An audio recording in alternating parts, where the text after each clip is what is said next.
Relocating to Uganda, here are some mistakes you must avoid. Hello there, my name is Janita Maaya. Welcome to my YouTube channel. I am actually a relocation consultant and I basically help expatriates relocate, thrive, and invest in Uganda.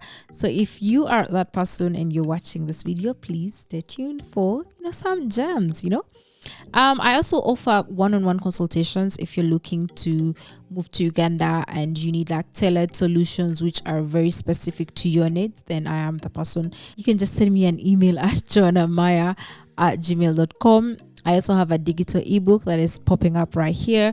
You can just purchase that for $15. It basically has everything, but most times people want to do a consultation, then get the ebook, or get the ebook, then the consultation. I also have like offers going up on my website for a bundle. So yeah, do check me out. And I hope that I'm able to add on your process of moving to the Pearl of Africa, which is Uganda. Let's dive in. Mate, I also add that I've helped quite a number of people with my consultation. Now, a few have relocated, but others have been able to visit, which is what I usually encourage people to do before they decide to move. I tell people visit, never relocate without first visiting. Yeah, but I'm highly against the not visiting. If you've done any consultation with me, that is like the one thing I always talk about. But mistake number one, I wrote them down here. Mistake number one is not doing enough research. Now, many people actually assume that Uganda is the same as other African countries. Like, you want to think Africa is a continent and you're just putting all African countries into like one bucket and thinking they all operate the same way, which is so false. We are all African countries, but the way we do things in our culture, in our government, in our borders, it's different. In an ideal world, it should be the same, but it's totally different. And I feel like the mistake, not doing your due diligence, is the worst thing that can happen to you as a person who's looking at doing anything in an African country. You need to do your due diligence. And due diligence sometimes can mean booking a consultation with consultants on the ground, with tour guides, making sure you're watching enough YouTube videos to sort of equip yourself with knowledge and information of that specific country, which is Uganda, that you're moving to, and not just doing things but blindly. I think that is so much better. People go as far as not researching the cost of living, the culture, the legal requirements for so many things, what is needed as a foreigner, the visa dates. I know someone can say that is common knowledge, but no. It's better for you to know certain things like that. Like, what do I need to know before traveling? Even something like a yellow fever card, which is actually mandatory in Uganda. You have to have it before they let you in. You can get it at the airport, but I would suggest against that. So basically, doing your research before you move to Uganda is mandatory, must I say, is key, and it will help you in making sure your process is a bit smooth and making sure that your process is, I guess, easier, than any other normal person. Mistake number 2 would be falling for scams. I know. I remember watching a clip from The Office and how Michael was telling these guys how there's I don't want to say the country, a Nigerian prince asking him for money. Otherwise, they're seizing the king's assets or something like that. Now, not to relate the two, but I'm just trying to say that people fall for scams all the time. People fall for I'm selling this land, you can get it for this cheap, I'm your person, there's no verification, there's no due diligence, like I'd mentioned in the beginning. Someone just wants to go ahead and do it, and then in the end they end up getting scammed from their money. Like, there are bad people everywhere. People are looking for ways to make money, so you really have to be careful with where you spend your money. You really have to be careful with where you put your money, right? There's a lady recently in Zanzibar who was sold this piece of land. She ended up going to Zanzibar and after some days, hotel management came and told her, you need to leave. And she's like, what do you mean I need to leave? I paid for this hotel, it's mine.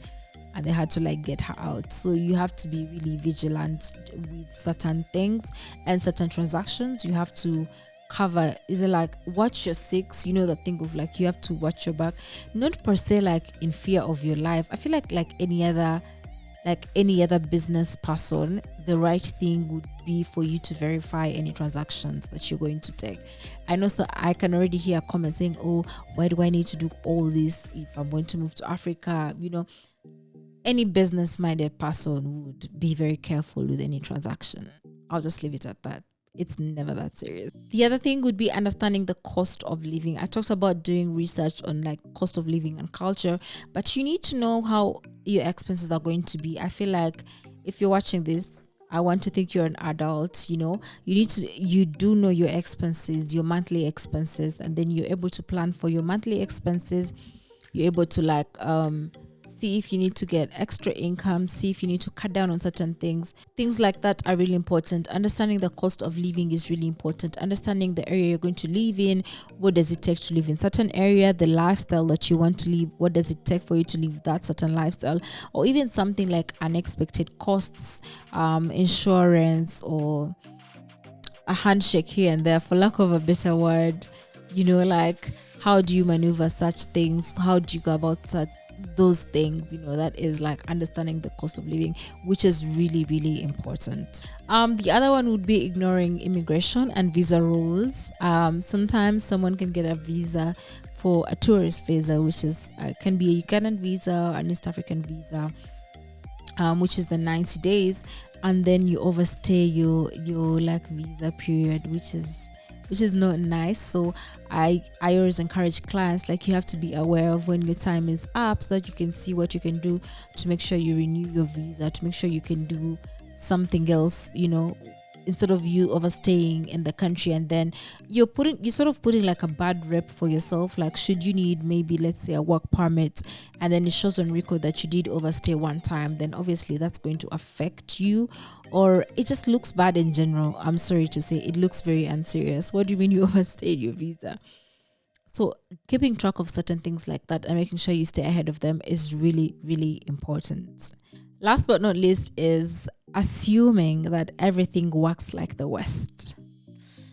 Let me quote someone who said, sometimes when Americans are moving, they expect Africa to operate like America, which is false. And I feel like it's the biggest recipe for disaster, expecting how things were moving over there to be how things move in Africa.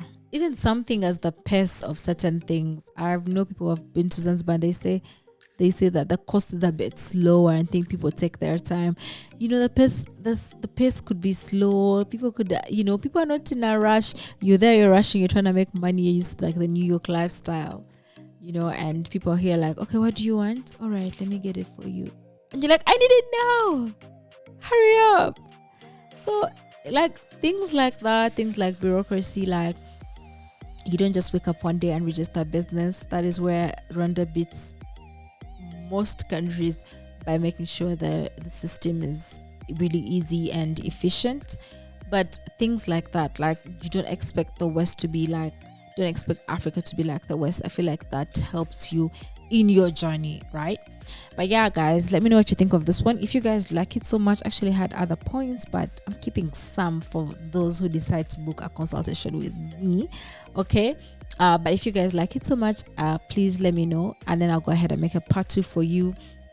Once again, you can book a consultation with me. My website is in the description box. You can book a consultation with me. You can check my calendar, pick a date, and then voila, we're talking. You pick the time, and I just show up with everything. Okay.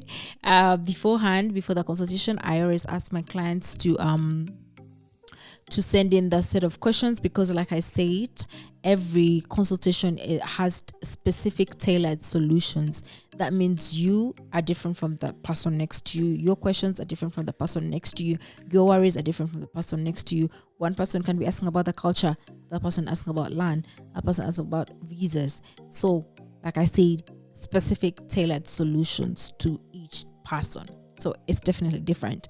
So keep that in mind. The ebook, I feel like everyone needs this ebook, guys. I see this ebook and I pat myself on the back, because I really did a good job with that one. I really did. Me and my editor, there's my graphic designer, for lack of a better word. But if you need him, just let me know too. I'll give it to you.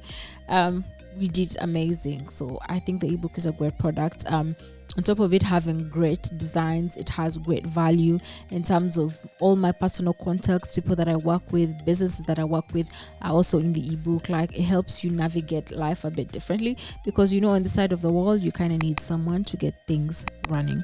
But yeah, enough rambling. I hope you enjoyed this one. I will see you next time. Follow me, all my socials, Janita Maya. Support the channel, buy the merch, and subscribe. I'll see you next time.